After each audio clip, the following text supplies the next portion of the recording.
Johnny, man, you lying, bro. Which one? He started playing dumb. The story took a sharp turn when serious accusations started surfacing from a former employee, causing shockwaves through the hip-hop world. Everybody who's watching, if you got anything from Johnny, check that because that boy be putting that CBD shit in y'all. Suddenly, all eyes were on Johnny Dang. Icons of the industry, people who had once idolized him, began to distance themselves dramatically. Kodak Black, for example, even went as far as taking off his signature grills during a live video, walking away in frustration, signaling a clear break. What was behind this fallout? Why were so many artists publicly calling him out? And just how many people had felt the sting of his alleged deceptions? Johnny Dang, once crowned the unchallenged king of bling, had built more than just chains and grills. He forged dreams into shimmering reality. Wearing a piece from Johnny Dang wasn't simply about accessorizing, it was a bold proclamation. It declared where you started, how far you'd come, and what you'd overcome to reach your spot at the top of the hip-hop hierarchy. His journey began long before his name became synonymous with success. Johnny arrived in Houston all the way from Vietnam back in 1996, carrying hope but almost empty pockets. At first, he repaired watches in a cramped, bustling flea market, barely scraping by, fixing timepieces one tick at a time. But that humble beginning laid the foundation for a vast empire that would eventually dominate hip-hop's most prized symbol, ice. Not just any ice, but that genuine, authentic brilliance that separated the legend makers from the rest. His arrival wasn't just another immigrant success story, it was the backbone of everything he stood for and everything his brand represented. Johnny's credibility didn't come from flashy ads or celebrity endorsements alone, it stemmed from lived experience. He understood the grind because it was his life before fame. You asked to see the boss? I'm Johnny Dang, the king of bling. My father and my grandfathers were jewelers. That story of struggle and triumph resonated deeply, making him more relatable, more authentic, and undeniably real compared to other jewelers in the business. Unlike many others in the market who simply mark up mass-produced pieces, Johnny was a true craftsman, shaped by family traditions that have been passed down through generations. His father's incredible journey, escaping Vietnam by boat, risking life and limb to start anew, left an indelible mark. This legacy of grit and determination wasn't just a family anecdote, it was a living, breathing part of Johnny's identity and brand ethos. My dad, he escaped from Vietnam by the boat, so he sponsored us, me and my brother and my mom. So all family came here, 1996. I've been in Houston since that day. When rappers bought from Johnny Dang, they weren't just purchasing jewelry. They were investing in a story of perseverance and legacy. This was someone who had actually lived the struggles they rapped about, who built his craft from the ground up in a way others simply couldn't replicate. Starting from that flea market stall, Johnny's path was never accidental or rushed. Each phase was strategic and intentional. He moved from fixing watches in crowded markets to transforming a simple garage into a creative workshop, where he began experimenting with custom designs. Every step was carefully calculated, building layer upon layer towards a sparkling ascendancy. Every decision Johnny Dang made was a calculated step toward one clear goal: connecting with rappers hungry for custom jewelry unlike anything else in America. He wasn't just opening another ordinary jewelry store, no, he was aiming to embed himself into the very heart of hip-hop culture, to become an indispensable part of the scene itself. I went to work in flea market as a jewelry repair. After flea market, I opened in garage like a small kind of workshop. I started second shop they call it Shoptown Mall, a Southside Houston. Then came a pivotal moment, the Southside Shop. Located in Town Mall on Houston's South Side, this spot quickly transformed into the beating pulse of hip-hop jewelry culture. But this wasn't by chance. Johnny picked this location with precision, fully aware that he needed to be at the epicenter of where rappers gathered, where the culture was thriving, and where the financial energy of the community was flowing strongest. From this strategic hub, he began crafting jaw-dropping custom grills for artists desperate to stand out, to wear something that boldly announced their uniqueness.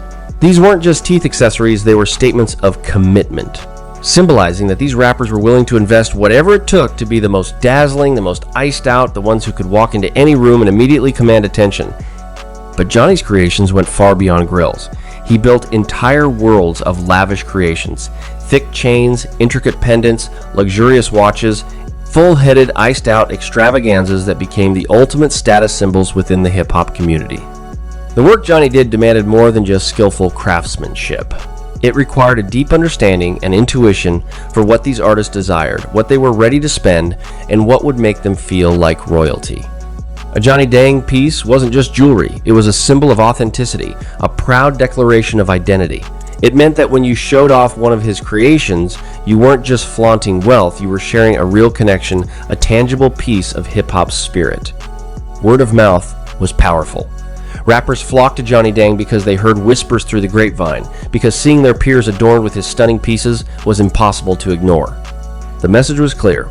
If you aimed to compete at the highest echelons of hip-hop fashion, Johnny Dang was your gateway. Legends like Snoop Dogg flashed his grills. Industry titans like P. Diddy wore his chains. Rick Ross, Migos, Travis Scott, Lil Wayne, these weren't just performers, they were cultural icons, figures who shaped entire chapters of hip-hop history. Each became a walking billboard for Johnny's unparalleled work. At the peak of his success, Johnny was running a multi-million-dollar empire with over 70 skilled employees under his wing.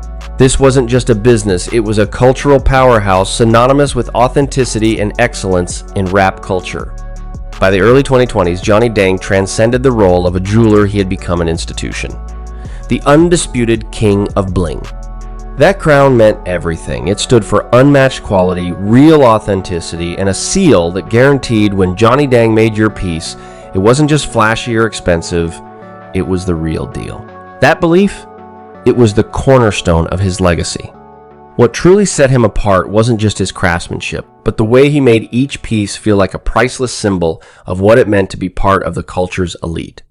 What truly set Johnny Dang apart from every other jeweler across America was a combination of lightning-fast service, exclusive access, and an almost uncanny knack for sensing exactly what a rapper wanted, even before they had the words to explain it.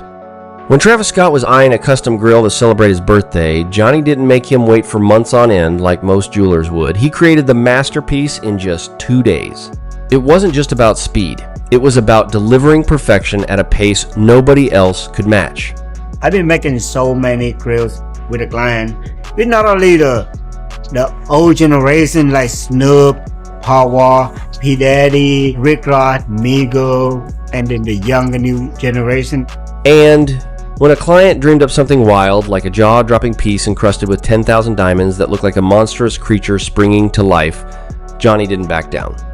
He called in his trusted team, sketched out the design, engineered every detail with exacting precision, and brought to life a creation that hadn't been seen before.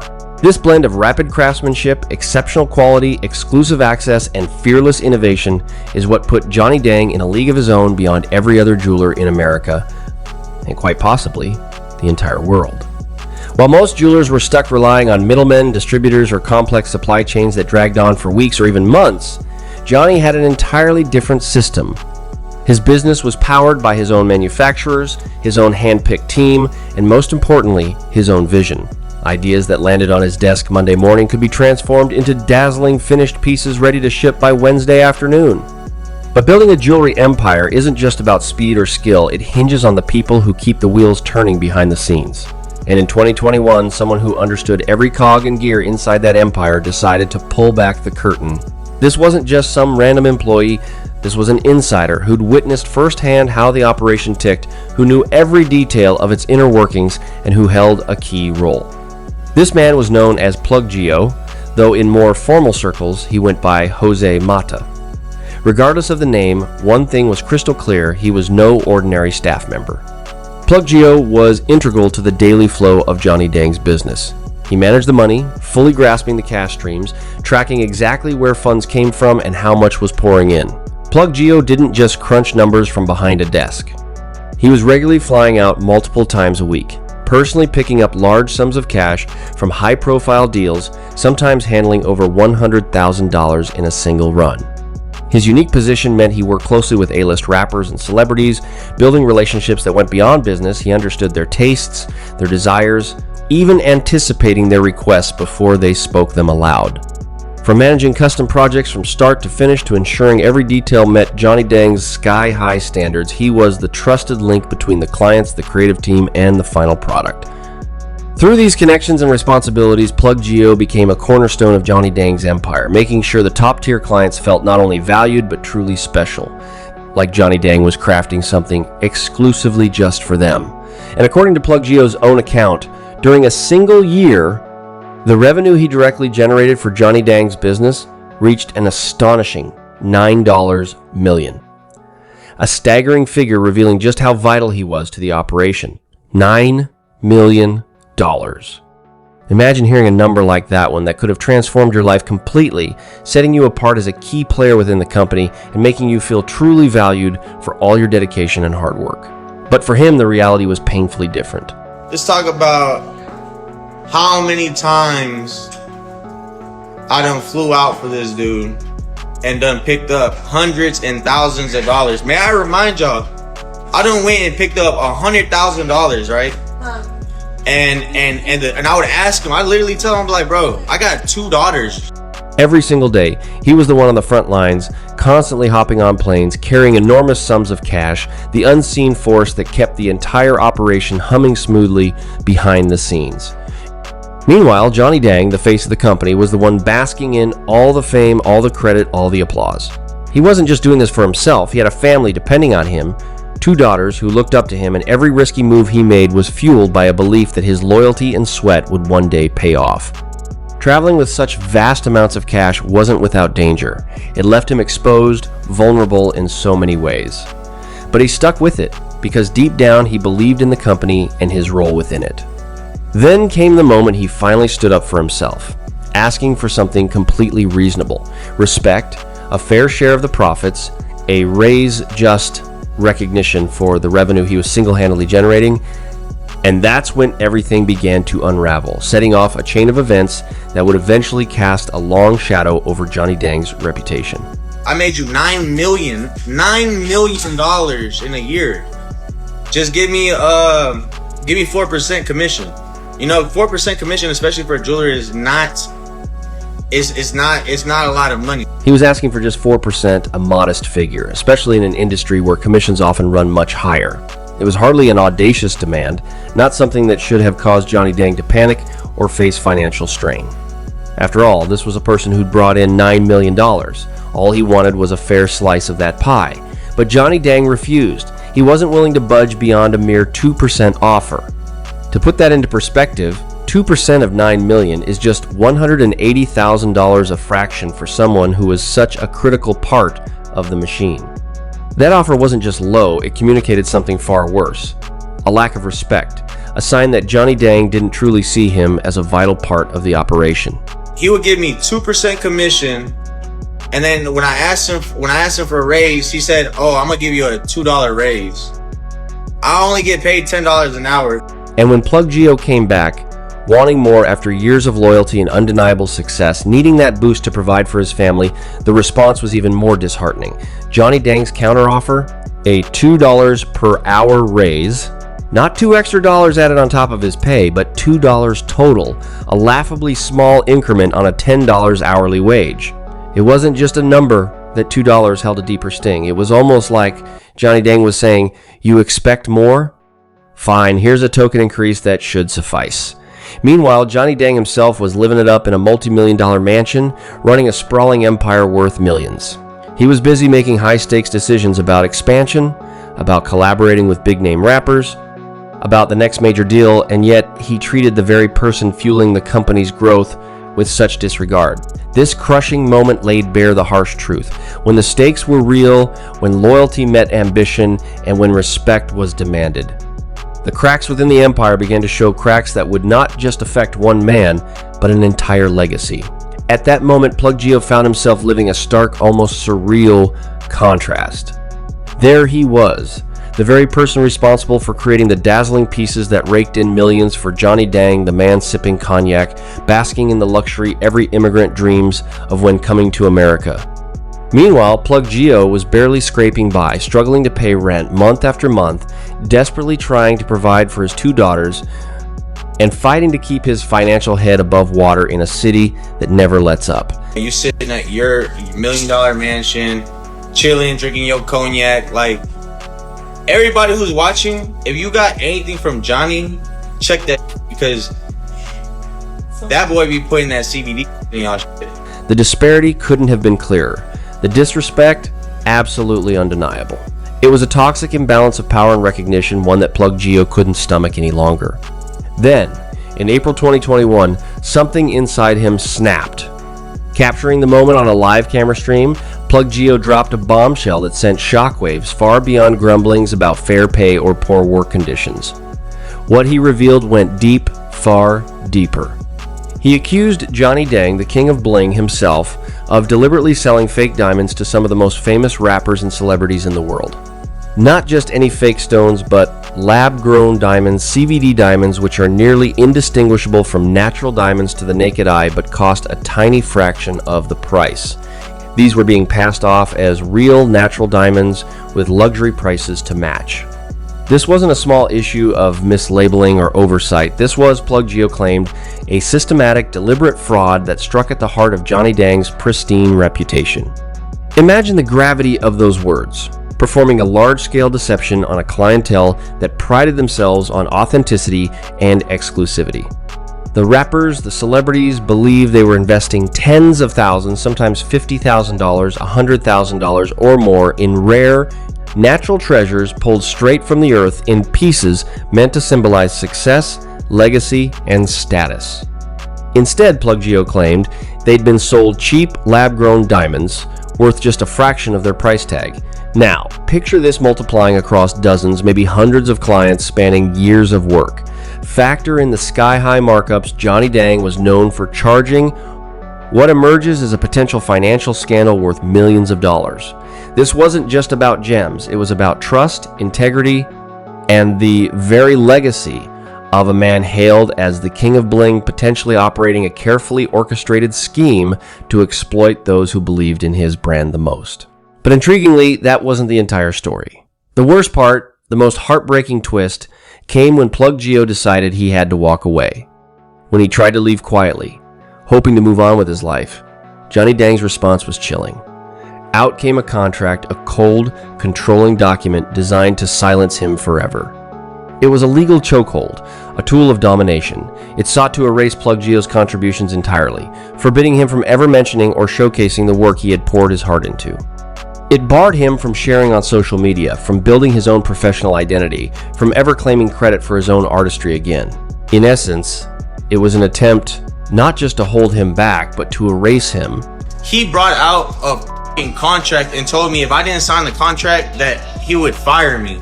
Bro, I'm not signing no piece of paper that's saying that I can't post no videos. During his time at Johnny Dang's renowned shop, Plug Geo crafted some of the most impressive pieces that showcased his undeniable skill. But behind the scenes, the jewelry industry's unforgiving nature meant that creative ownership was more than just pride, it was power. The contract Johnny Dang presented wasn't just a standard agreement, it was effectively a shroud designed to wipe out anyone's individual contributions. Signing it meant giving up your entire creative legacy to someone else, leaving you with nothing but silence. Plug Geo wasn't willing to sacrifice his identity. He stared at that binding document, saw the trap it was, and made a bold choice. He said no, walked away, and took a daring step, setting up his own shop literally right next door to Johnny Dang's in Houston. Johnny Dang barely gave him a second thought, brushing him off as just another bitter ex-employee nursing wounds and throwing fits because he couldn't thrive independently. But beneath that dismissal, something lingered, whispers, hints, accusations that didn't vanish but rather went quiet, waiting for a chance to ignite again. Waiting for a voice strong enough, a person prominent enough, to turn those once muted doubts into headlines. And when that moment came, the game changed. Because in this story, your client can either be your greatest champion or your most daunting challenge. Sauce Walker wasn't some casual customer. No, he was the Times client, the ultimate figure in Johnny Dang's world. 2 decades of unwavering loyalty built a bridge few business owners get to walk. Think about it, a $500,000 Cuban link chain so priceless it literally meant shutting down a bank branch to complete the transaction securely. Custom-fitted grills sculpted precisely to his vision. Every iced-out accessory a testament to his towering presence in Houston's hip-hop scene. Sauce Walker wasn't just wearing jewelry, he embodied the culture, the status, the respect that came with it. His endorsement carried weight, echoing across the industry. When Sauce Walker rocked Johnny Dang's pieces, other top-tier rappers followed, fueling Johnny Dang's empire not with ads, but with authenticity and trust. This loyalty wasn't just business, it was priceless marketing that stretched over 20 years, bringing in continuous waves of influence and income without spending a dime on promotion. But then, everything shook. In the summer of 2024, Sauce Walker made a move that sent ripples through the Houston jewelry world. He went on Instagram not whispering, but loudly and clearly peeling off his Johnny Dang pieces one by one. He didn't hide, he didn't drop hints. He made a public statement seen by hundreds of thousands. He was done with Johnny Dang. Johnny wouldn't have did nothing better than what I got in my mind, which I don't understand. Johnny wanted to put some smile in my mind because he didn't want to go the size that I didn't want it. He spoke freely about moving on, about seeking not just a new jeweler, but a new vision, a new era. And one thing stood out. Johnny Dang simply couldn't meet the demands of an ambitious vision growing beyond what had come before. When Sauce Walker requested an eye-popping $1 million grill, something monumental, groundbreaking, something that would redefine the game at a completely new level, Johnny Dang wasn't ready to step up. And that refusal? That's when the loyalties cracked visibly for the world to see. In the world of hip-hop jewelry, where bigger is often better and every piece tells a story of status and hustle, Johnny Dang was known for delivering spectacular, jaw-dropping creations, but when it came to Sauce Walker, something surprising happened. Instead of the lavish, monumental piece that a man who had already dropped $500,000 with him might expect, Johnny offered something smaller.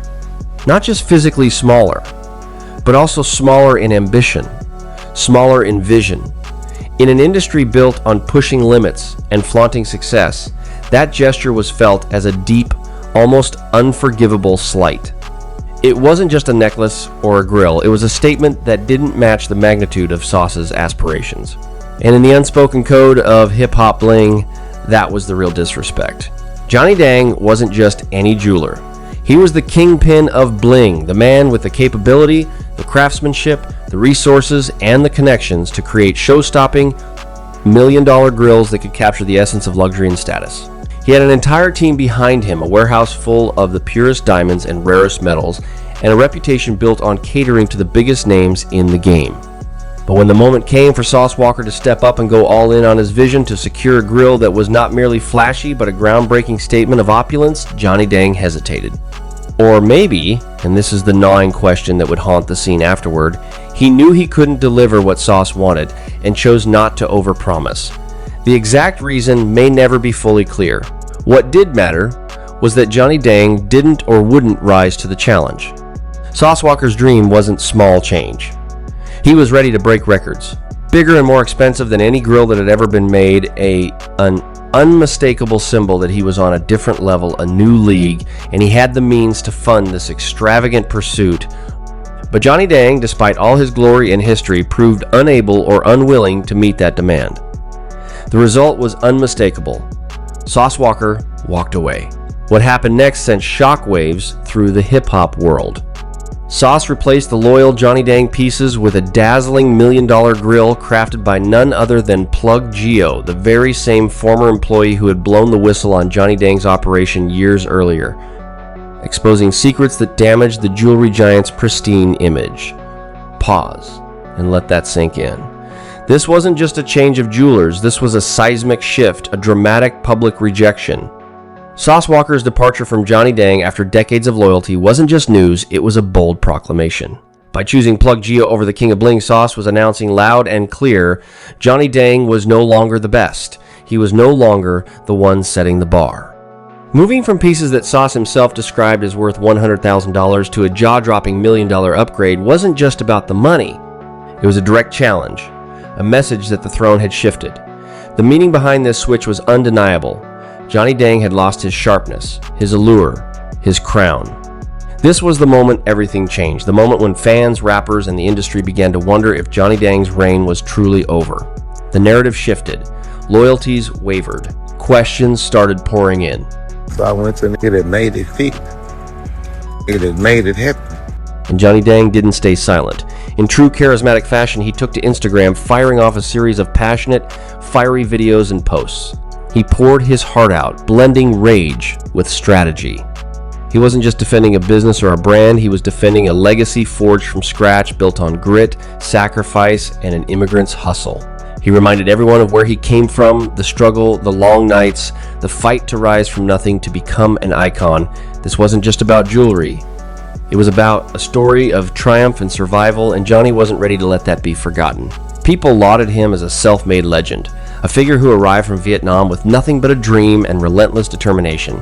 They applauded how he carved out an empire from the ground up, turning the title King of Bling into a symbol that resonated deeply within hip-hop culture. His rise seemed like the ultimate success story, woven with grit and relentless hustle. But amid the accolades and hype, there was one crucial question hovering in the air like a thick, unanswered whisper, one question he never addressed. Were the dazzling pieces he crafted for Sauce Walka truly what he claimed them to be? Had Sauce been flaunting lab-grown diamonds, thinking they were the real, natural gemstones? Had Johnny Dang, the man behind the crown, been charging premium prices for pieces that weren't entirely authentic? That silence he maintained was deafening. His unwillingness to confront these accusations directly about the materials, the authenticity, the very value that had been promised spoke volumes. It hinted at the possibility that there might be truth to the suspicions Plugio had voiced 3 years earlier. And then, everything started to unravel at a startling pace. By early 2026, the story exploded back into the spotlight with fresh intensity. Plugio's accusations now carried more weight than ever, fueled by the shocking news that a longtime major client, someone who had stood by Johnny Dang for 2 decades publicly, severed ties. This wasn't just a rumor or a quiet suspicion any longer, it was real, unfolding out in the open in full view of the public eye. Online communities, Reddit threads dating back to 2023 now felt eerily prescient. Customers, some of whom had invested tens of thousands of dollars, shared their deep doubts and fears. They talked about independent appraisals that yielded conflicting results, questioned the true value of pieces priced at tens of thousands, and wondered if they had been deceived. Some stories were even more unsettling. People who had taken Johnny Dang jewelry to impartial jewelers for verification were told something chilling. The stones weren't what they were sold as. Not quite natural, not quite meeting the quality promised. Lab-grown, downgraded, misrepresented. The realization was like a punch to the gut. These customers had shelled out top dollar expecting top-tier quality, only to discover they might have been sold something significantly less valuable. Lab-grown diamonds moved to the center of every conversation surrounding Johnny Dang's brand. It's important to be clear about what that means. Lab-grown diamonds are chemically identical to natural diamonds, meaning they're not fake, like cubic zirconia or moissanite. They're as real as any diamond you'd find in nature, but the key difference is in cost. Lab diamonds can be created at a fraction of the price, sometimes up to 98% cheaper. The technology behind them requires advanced equipment to tell apart from natural stones, making it nearly impossible for simple testers to detect the difference. To most people, a diamond is a diamond, but in the world of fine jewelry, that subtle difference in origin can mean everything, especially when it comes at a premium price tag. From a purely scientific standpoint, natural diamonds and lab-created diamonds are virtually identical. But in the glittering world of jewelry pricing, this seemingly small difference carries monumental weight. It can mean the difference between paying a modest few $1,000s for a stone versus shelling out tens of thousands for a so-called natural gem. Imagine if someone believed they were purchasing a rare, naturally formed diamond worth $50,000, only to receive a lab-grown diamond actually valued at just a few thousand. That's not just a simple mistake, it's a deliberate scheme to deceive and defraud customers in a major way. That boy be putting that CBD shit in y'all shit. And I've had several clients who come in and they'll be like, bro, why my shit get tested CBD? Now, multiply that scenario by dozens, even hundreds of transactions over several years. The financial fallout? Absolutely jaw-dropping. If even a small percentage of Johnny Dang's famously flashy pieces were substitutes, lab-grown diamonds sold as authentic natural stones, the scale of the deception could easily add up to millions of dollars in fraudulent profits. This wouldn't be a one-off slip-up. It would point to a carefully orchestrated, systematic operation designed to trick some of hip-hop's biggest stars and highest rollers. Many industry insiders began whispering that as much as 75% of the diamonds worn by top rappers might actually be synthetic, swapped in slyly by jewelers who stood to gain a fortune from the price difference. And as Johnny Dang was known far and wide as the king of bling, with a stunning client list and a reputation built on premium natural gemstones, it put a magnifying glass on him. He seemed to be front and center in these swirling suspicions, the possible mastermind behind a scheme that duped dozens of major figures in the music world. It was a story with all the makings of a scandal to shake the very foundations of hip-hop jewelry culture. Then came the explosive moment. In March and April of 2026, the internet ignited like wildfire. Rumors spread relentlessly, cascading from social media posts to flashy headlines. Whispers turned into loud claims that federal agents had stormed Johnny Dang's Houston storefront. Multiple rappers allegedly came forward with fraud allegations. Buzz circulated about arrests, the dramatic downfall of a once unshakable empire, and the potential end of Johnny's career. YouTube and TikTok were flooded with videos, each headline bolder and more sensational than the last, fueled by public intrigue and a hunger for drama. These rumors didn't appear in a vacuum. They fed off recent public spats, such as Sauce Walker's very public disavowal of Johnny Dang's jewels. The story tapped into a growing fear. What if the King of Bling wasn't just a master jeweler, but the ringleader of a carefully crafted fraud that tore through the hip-hop world? But here's where reality takes a twist. The story gets complicated. Despite the widespread buzz, no reputable news organization ever confirmed a raid or arrest. No official court filings surfaced. No formal federal charges were ever brought forward. As the dust settled, local Houston reporters uncovered a different truth. Much of the incendiary content washing over social media was generated by AI-driven deepfakes, expertly forged videos and images aimed at destroying a person's reputation. These weren't just rumors, they were crafted attacks, digital fabrications designed to ruin Johnny Dang's name. By the time this reality came into focus, the damage was already done. Public perception had shifted dramatically.